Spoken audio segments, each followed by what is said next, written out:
Okay, in this video we're going to look at some basic trig equations here with the directions that we're finding all exact solutions on 0 to 2 pi.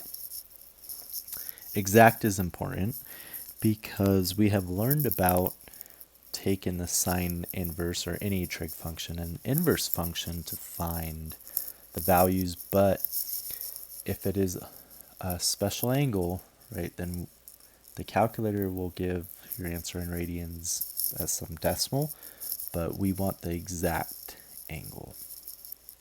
All right. So we could also use a graph like GeoGebra, let's say, if I plug this in for an equation, and then I plug this in for, or a graphing calculator, right, y1 and y2, and found where they intersected, that would also give me solutions. But again, it's doubtful they're going to give you an exact solution. So another way I could ask you to solve problems such as this is to solve them analytically or algebraically. Alrighty.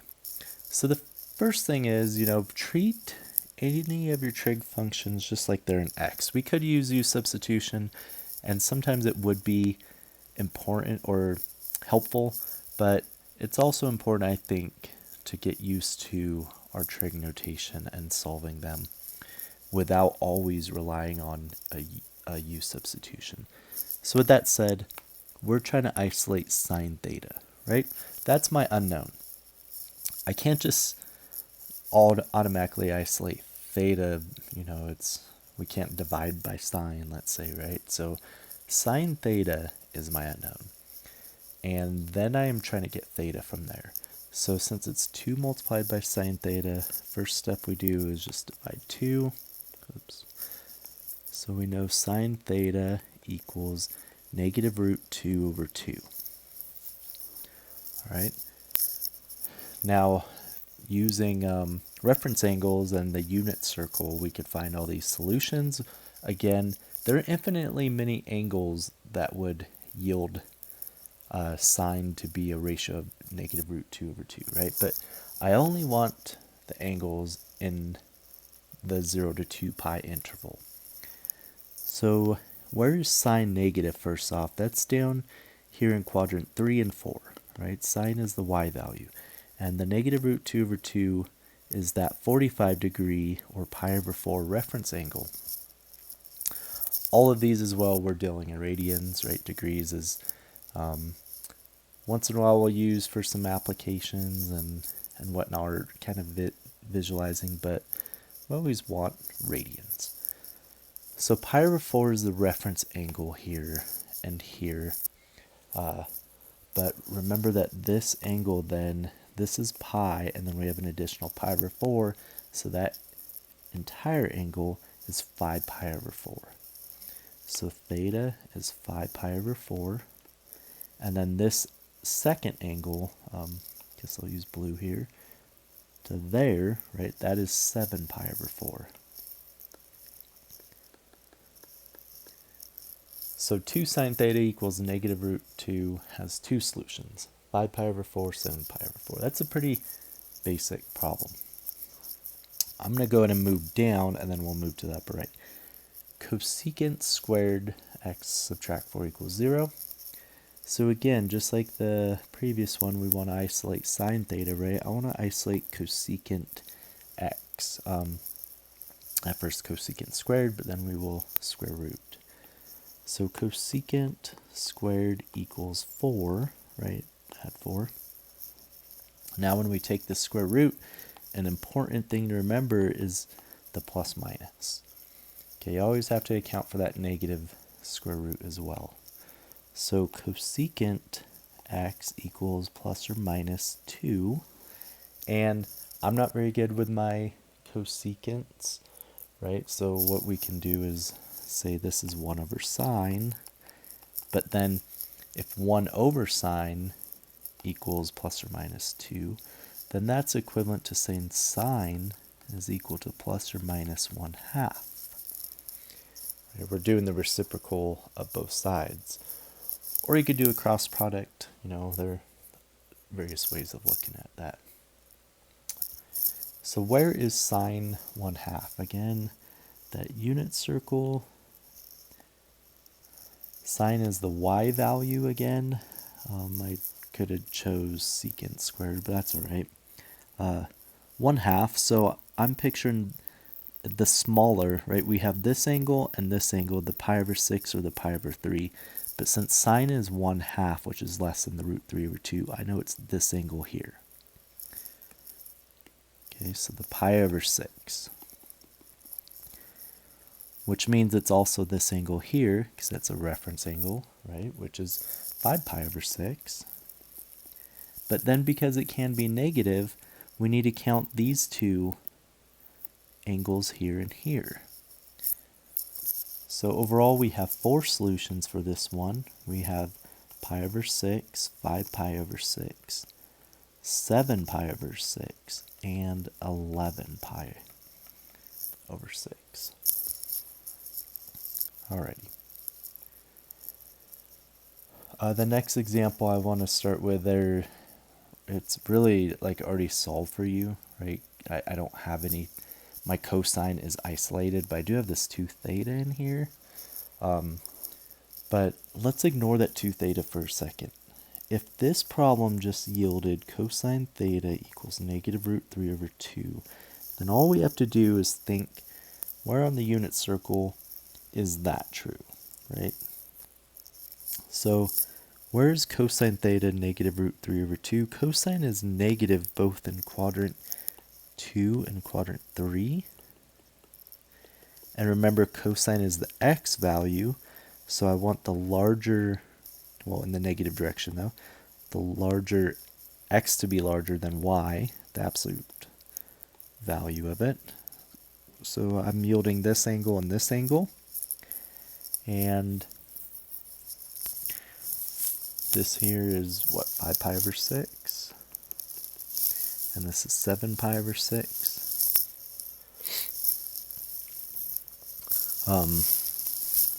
Now that, though, is, right, I completely changed this problem. I just made 2 theta equivalent to theta.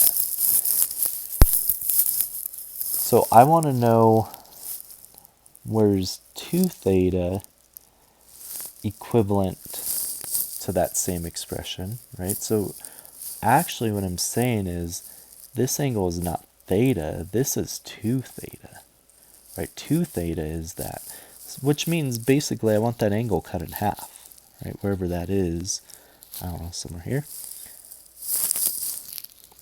Kind of just eyeballing, right? I don't know exactly where that's at. We could do the math here though. But if 5 pi over 6 is 2 theta, then to solve for theta, I'd multiply by 1/2 or divide by 2 either way. Right, so therefore theta is 5 pi over 12. And likewise, 2 theta is 7 pi over 6. And now I could kind of see, well, what did I do? I multiplied by half. So I have 7 pi over 12. Now, we have to kind of stop and think here, though. Is this the only 2 values that would yield that in 0 to 2 pi? And I think that that question is a bit tricky, but because we're cutting it in half, right?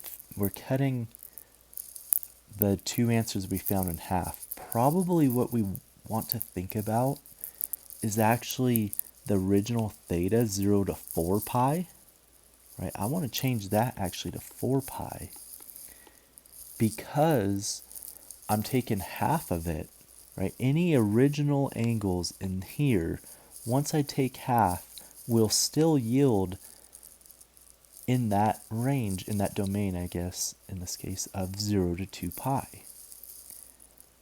So if I were to think 5 pi over 6, but adding a full 2 pi to that, right, now I have to think what angle would that be? Well, 5 pi over 6 plus 2 pi, or 12 pi over 2, or I'm sorry, 12 pi over 6, right, get it LCD, is 17 pi over 6. But again, I'm halving it, right? That's my theta. Theta is that. I need to half it. So that would be 17 pi over 12.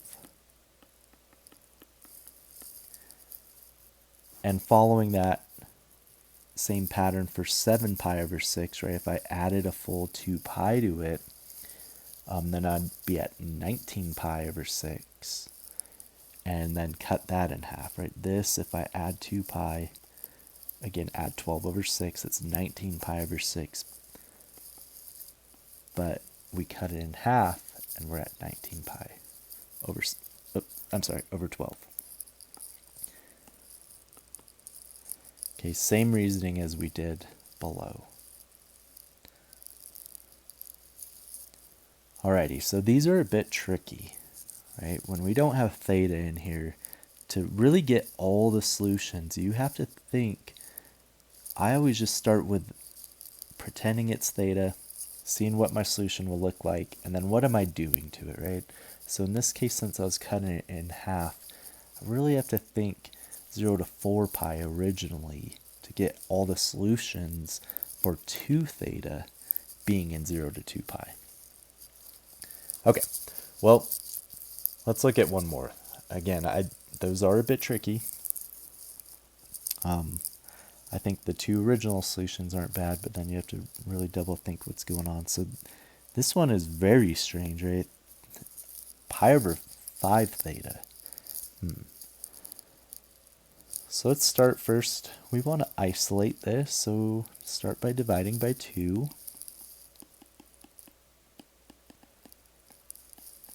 Okay. Now, very similar to the one above, right? Root 3 over 2, but now I have positive. So we have these 2 angles, which is pi over 6, and then what is that one? It's 11 pi over 6. Right, we're almost to 2 pi. We're almost to 12 over 6. We're pi over 6 away. Pi over 6 is our reference angle. Okay, so that is if I just had cosine theta equals root 3 over 2, right? I would get theta equals pi over 6 or 11 pi over 6. But we don't have theta, we have pi over 5 theta.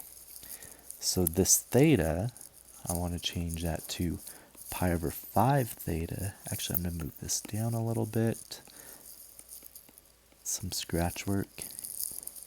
Pi over 5 theta equals pi over 6. And why am I doing that? Because I want to see, like, what are we doing? Like, what do I need to do to get theta by itself? We multiply by 5 over pi. So this one is quite strange because actually our theta, the pi's cancel, we just get 5 over 6. That's kind of that got cut off a little bit. It's kind of a weird answer. Okay, it doesn't like me. There. 5 over 6. Usually our angles, right, we always get angles like pi over 4, 7 pi over 4, stuff like that. But to get an angle theta that is just 5 over 6, it's kind of strange. But it's still in radians, right? It's still an exact answer. We didn't use a calculator or anything. And you could verify it in your graphing calculator, GeoGebra, graph both of those and make sure that's your intersection point for x. And then I have to think, is that within 0 to 2 pi? Remember, 2 pi is exact, but it just represents 6.28. So 5, 6 is less than 6.28, right? That answer is good. We're in the original range, 0 to 2 pi. But because I multiplied by 5 over pi, I could almost see like the second angle is not going to work. But let's verify. So pi over 5 theta equals 11 pi over 6. Multiplied by 5 over pi, we'd get theta equals, so multiply 5 over pi, 5 over pi. Pi's would cancel. We'd get, what, 55 over 6. And that's about 9 point something, right? Like, it's still exact, but if I were to estimate that, that's about 9 point whatever. And that is not in the range of 0 to 2 pi. So, although it is a solution, I'm asking for only solutions in the range 0 to 2 pi, and that does not fit the criteria. So this one actually yielded less answers because when we isolated theta, we were multiplying by a number larger than 1, right? Where the one above, we're multiplying by a half, so multiplying by a half, it almost makes sense that we have twice as many answers. This one, if the problem was changed, we may in fact yield no answers depending on what is given here. Okay, hope that helps for getting started with solving some trig equations.